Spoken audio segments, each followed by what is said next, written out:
महाकाय सूर्यकोटि समप्रभ निर्विघ्नं कुरु मे देव सर्वकार्येषु सर्वदा।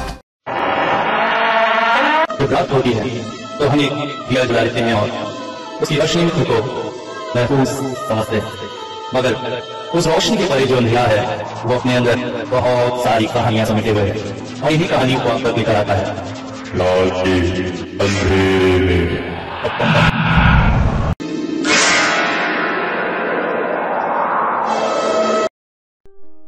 दोस्तों, हमने भूत प्रेत तंत्र मंत्र आदि के बारे में सुना। इनकी कई किताबें भी हमने सुनी, मगर क्या ऐसा हो सकता है कि कोई किताब खुद ही अभिशप्त हो? वैसे किताब भी तो हमारी ही रचना होती है।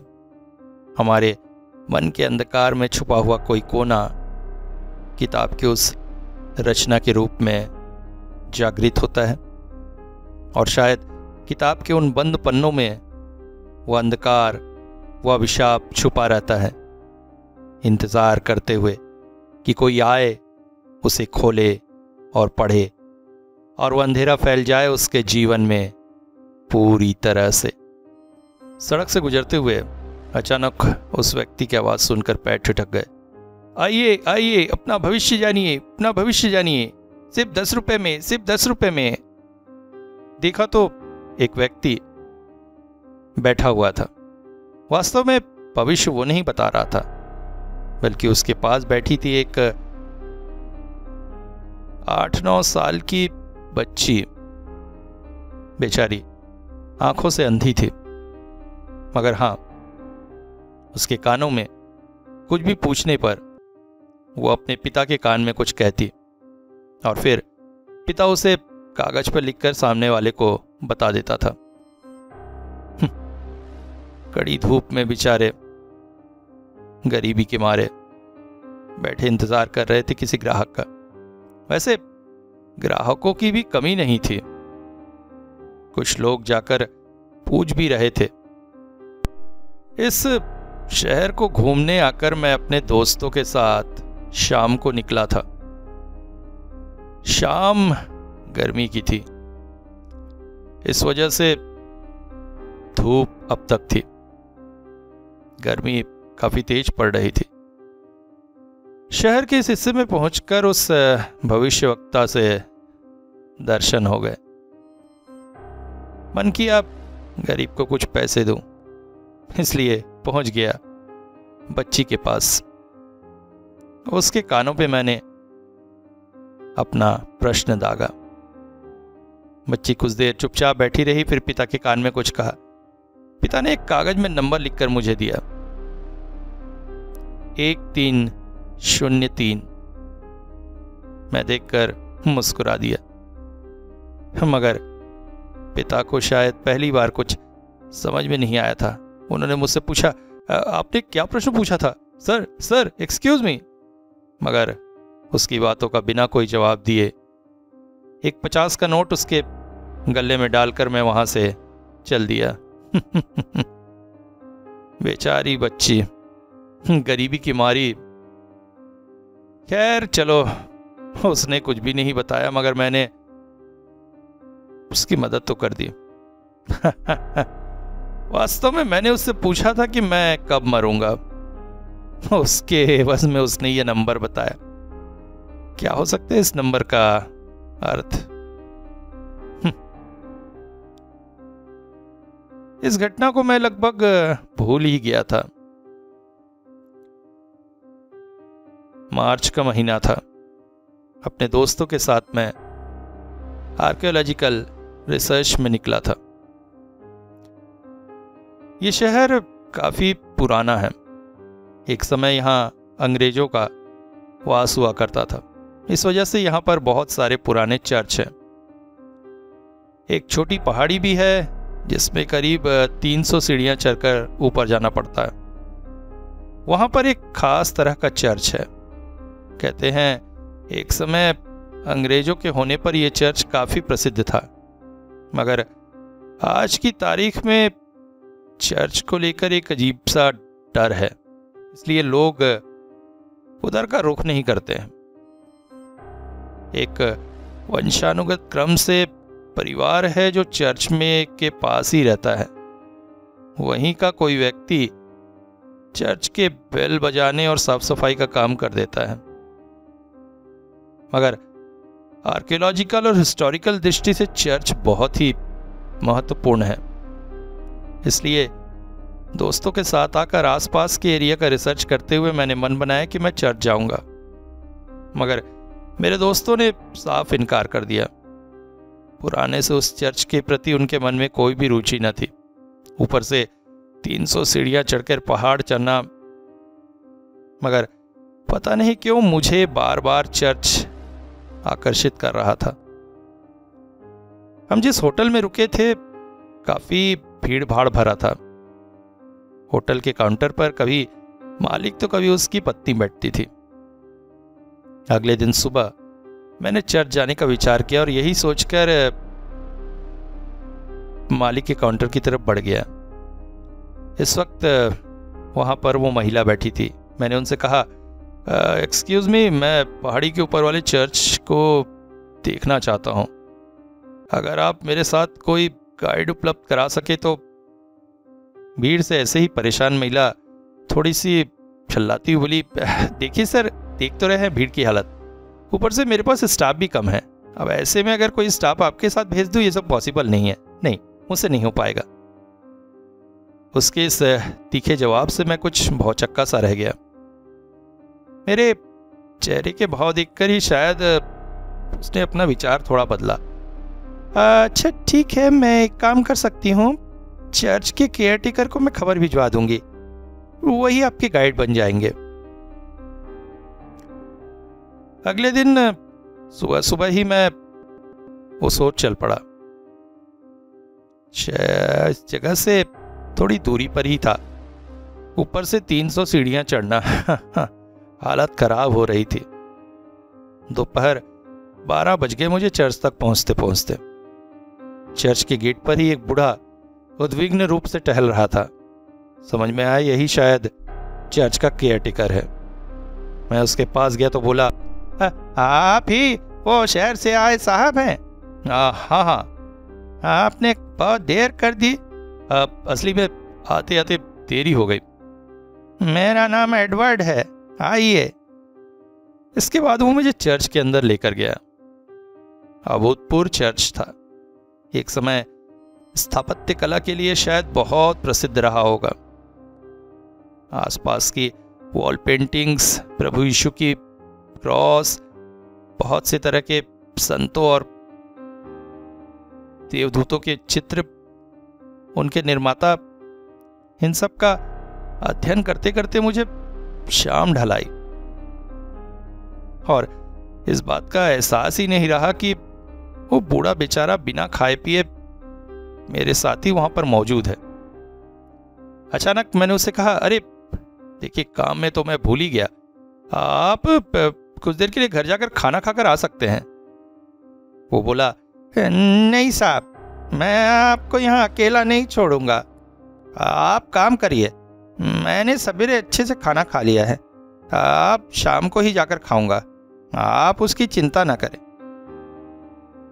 बूढ़े के चेहरे पर एक अजीब से डर के निशान थे जो मुझे आश्चर्यचकित कर रहे थे। काम करते करते धीरे धीरे और शाम ढलने लगी। अब बूढ़ा थोड़ा उद्विग्न हो गया था।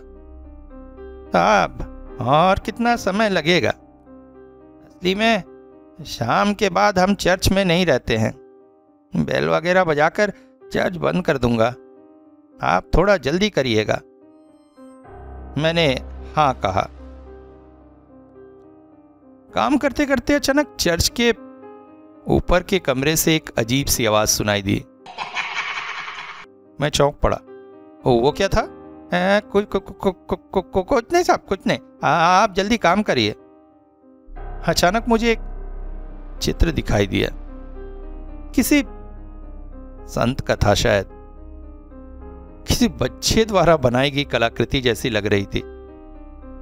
मैं उसे देखकर कुछ कहने ही वाला था कि अचानक पीछे मुड़कर देखा तो वो बूढ़ा उस चित्र को देखकर घुटनों पर आ गया था।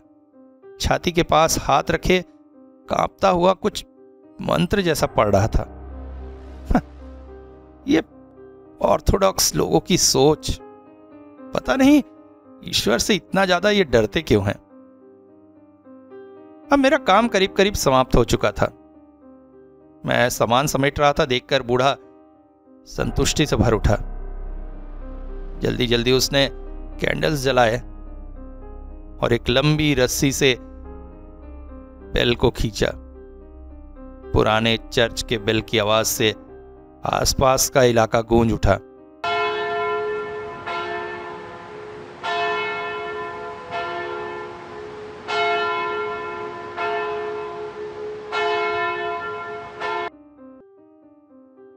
डरते डरते उसने चर्च के ऊपर की तरफ बार बार देखा था जैसे, मगर पता नहीं उसका वो डर क्या था।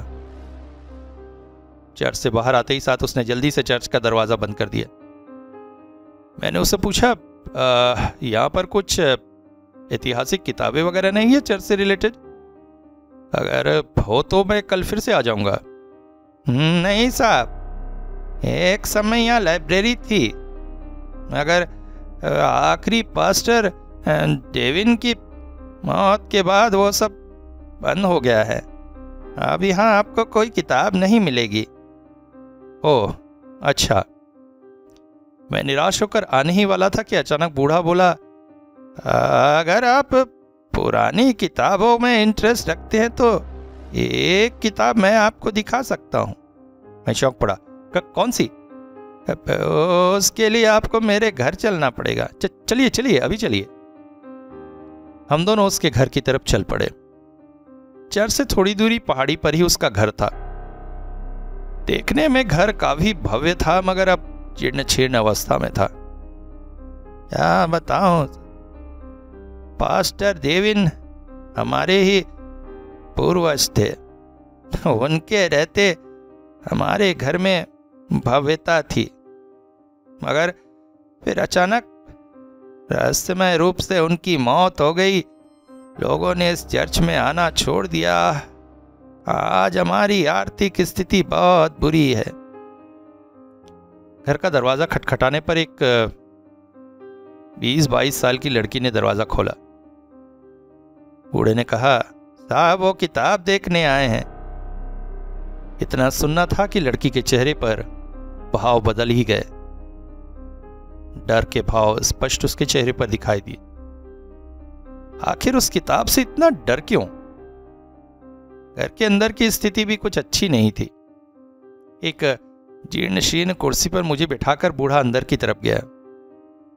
अंदर बाप बेटी कुछ बातें कर रहे थे। बातों का कुछ अंश मुझे सुनाई दिया जो इस प्रकार था, देख वो किताब साहब देखने आए, दिखा दे। क्या कह रहे हो बाबू? क्यों जानबूझकर मुसीबत दूसरों के गले डालते हो? तो क्या करे, अपने गले मुसीबत लिए रहे। अरे जाती है, जाने दे, चुपचाप रहे, फालतू की बात मत कर। फिर अचानक वो कमरे में आया। सामने ही जीसस का एक बड़ा सा क्रॉस था और उसके नीचे एक बक्सा था। बक्से को देखने से समझ में आ रहा था कि सालों से उसे छुआ नहीं गया है। धूल की मोटी परत उस पर चढ़ी थी। बक्से को साफ सुथरा कर वो मेरे पास लेकर आया और जैसे ही उसे खोला, अंदर एक पुरानी सी किताब मुझे दिखाई दी। मैंने किताब उठा ली। खोलकर पढ़ना शुरू किया तो समझ में आया असल में ये किताब नहीं है, बल्कि एक स्क्रैप बुक की तरह मान सकते हैं। एक समय यहाँ की लाइब्रेरी काफी समृद्ध थी, जैसा कि बूढ़े ने बताया था, और पास्टर डेविन ने उसी लाइब्रेरी की बहुत सी किताबों को काट काट कर यह किताब तैयार की थी। मगर किताब थी बहुमूल्य। इसे तो शहर की किसी बड़ी लाइब्रेरी में होना चाहिए। इसकी तो कई कॉपियां बनेंगी और लोग इसे बड़े चाव से पढ़ेंगे, क्योंकि पुरातन काल की बहुत बड़ी बड़ी किताबों के टुकड़ों को जोड़कर बनी थी ये किताब। सैटेनिक बाइबल, नेक्रोमिक और ऐसी ही कई किताबों के अंश इसमें जोड़े गए थे। ओफ, क्या किताब है ये। मैंने बूढ़े से कहा, अगर आप पुराना माने तो मैं ये किताब खरीदना चाहता हूं। क्या कह रहे हैं साहब, आप खरीदेंगे इसे? हाँ बिल्कुल। मगर एक बार इसके आखिरी के 2 पन्ने देख लीजिए, फिर ही निश्चय कीजिए साहब। ऐसा ना हो कल को आप कहे मैंने आपको फंसा दिया।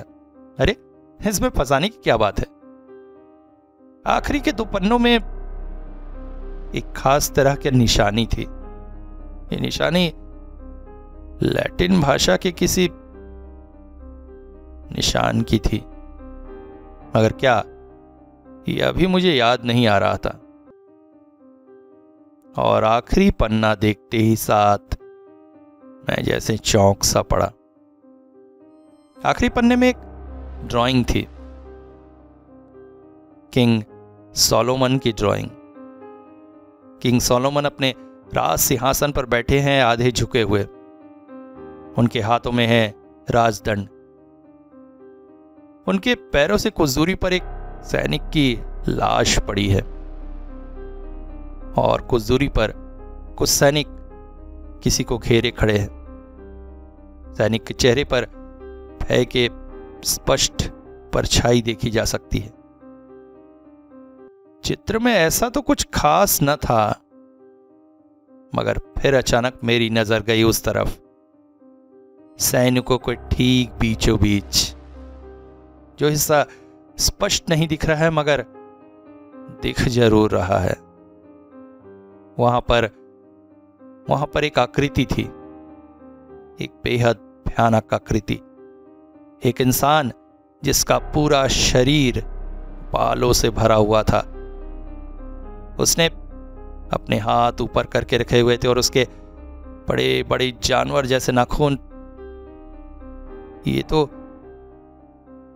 तो किंग सोलोमन के शैतान को सजा देने का चित्र है।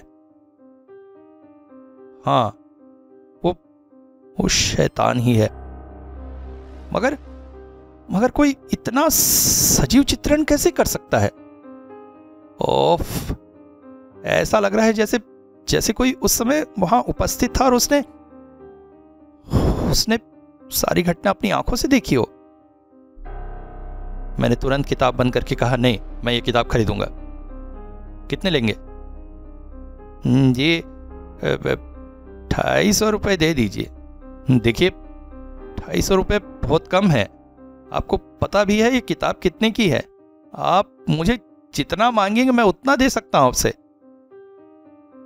मेरी किताब खरीदने की बात को सुनकर बूढ़े का व्यक्तित्व ही जैसे बदल गया था। पहले डरा सहमा सा वो बूढ़ा काफी शांत और तेजवान लग रहा था। बड़े ही आत्मविश्वास से उसने कहा, मुझे 250 रुपए बस दे दो साहब, और कुछ नहीं चाहिए। मैंने उसे 250 रुपए दे दिए। फिर मैं चलने लगा। बूढ़ा बोला, मैं आपको होटल तक छोड़ आता हूं। अरे नहीं, उसकी जरूरत नहीं है। आप इतनी दूर कहां जाएंगे? मैं अकेला चला जाऊंगा। नहीं साहब, अकेला जाना ठीक ना होगा। अरे बात मानिए। मैं ये कहकर जा ही रहा था कि अचानक बूढ़े की बेटी बाहर आई। उसने अपने कांपते हाथों से मेरे हाथों में एक क्रॉस का लॉकेट पकड़ा दिया। इसे पहन लीजिए प्लीज। मैं उनका ये निवेदन ठुकरा ना सका। क्रॉस पहन लिया और होटल आ गया। होटल में हाथ मुंह धोकर थोड़ी देर आराम किया और सोचा खा पी कर रात में किताब को और अच्छे से पढ़ूंगा। होटल के बाहरी हिस्से में 2 परछाइयां खड़ी थी, एक महिला और एक बूढ़े व्यक्ति की। सुनो, आज की रात उसे कमरे में अकेला मत रहने देना। आसपास के कमरों में अपने आदमी रखो और ध्यान रखो उस पर। अगर कुछ होता है तो तुरंत ही उसकी मदद करना। जी ठीक है, मैं ऐसा ही करूंगी। मगर आपने ये किताब? अरे भूल हो गई मुझसे, पता नहीं, मेरा दिमाग खराब हो गया था। रात को खा पी कर मैं अपने बेड पर बैठा। किताब पास ही पड़ी थी। उठाकर पढ़ने ही वाला था कि अचानक गले में लटक रहे उस क्रॉस की तरफ ध्यान गया। अरे ये क्या, इतना गंदा सा क्रॉस में क्यों पहने हुए हूं? तुरंत ही मैंने क्रॉस उठाकर दूर फेंक दिया और किताब उठाने वाला ही था कि अचानक बिस्तर के एक छोर पर बड़ी सी एक मकड़ी सी दिखाई दी। है कमरे में मकड़ी?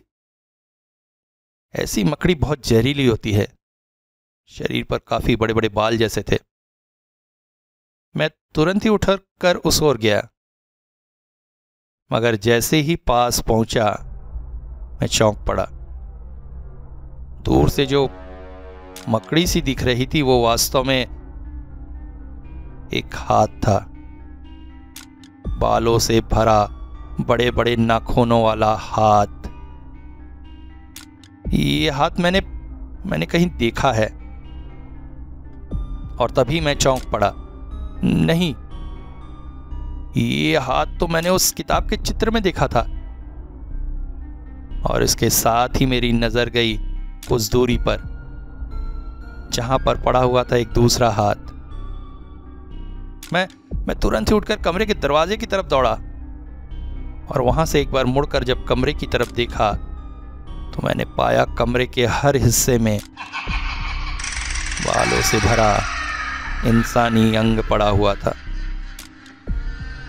अचानक वो सारे अंग धीरे धीरे एकत्रित होने लगे और एक इंसान के स्वरूप में बदलने लगे। एक भयानक इंसानी स्वरूप जिसे देखकर मेरे मुंह से सिर्फ एक चीख निकल गई और मैं बेहोश होकर गिर गया। सवेरे होश आया तो अपने आप को अपने बेड पर पाया। मेरे पास ही होटल के 2 कर्मचारी बैठे हुए थे। मुझे होश में आता देखकर वो थोड़ा सा निश्चिंत हुए। उन्होंने बताया कि रात्रि में वो मेरे कमरे के पास ही थे। मेरा चिल्लाना सुनकर उन्होंने डुप्लीकेट चाबी से ताला खोला तो मैं जमीन पर बेहोश पड़ा था। उन्होंने ही मुझे उठाकर बिस्तर पर लिटाया और रात भर मेरी चौकीदारी करते रहे। होश आने पर जब थोड़ा स्वस्थ महसूस कर रहा था तो अचानक वो बूढ़ा मुझसे मिलने आया। मुझे माफ कर दीजिएगा साहब, मेरी गलती है। मैंने उससे छुटकारा पाने के लालच में आपकी जिंदगी मुसीबत में डाल दी साहब, मुझे माफ कर दीजिए। ये 250 रुपए मेरी गले का फंदा बन गया है। मगर हुआ क्या, ये तो बताइए साहब। पास्टर डेविस ईसाई होने के बाद भी ईसाई नहीं थे। वो ईसाई मत को उतना नहीं मानते थे। उनको शैतान और उससे संबंधित जानकारियां इकट्ठा करने का बहुत शौक था। इसीलिए एक समय चलकर चर्च ने उन्हें पास्टर के पद से बहिष्कृत कर दिया था। मैंने उस दिन आपको पूरी बात नहीं बताई थी। हमारे घर की पवित्रता उनके बहिष्कृत होने के बाद ही धीरे धीरे जाती रही, मगर उनका जुनून बना रहा। उन्होंने बहुत सी शैतानी किताबों का संग्रह किया। उन्हें वो पढ़ते थे और शैतान को देखने की लालसा रखते थे। कहते हैं उन्होंने शैतान को प्रत्यक्ष देखा भी था। वो चित्र, वास्तव में वो चित्र उन्होंने ही बनाया था। मैं चौंक पड़ा। ओह, मतलब मुझे जो एहसास हुआ था वो गलत न था। पर पास्टर डेविस की आश्चर्यजनक तौर से मृत्यु हो गई। उसके बाद से उनकी ये किताब बहुत प्रसिद्ध हो गई।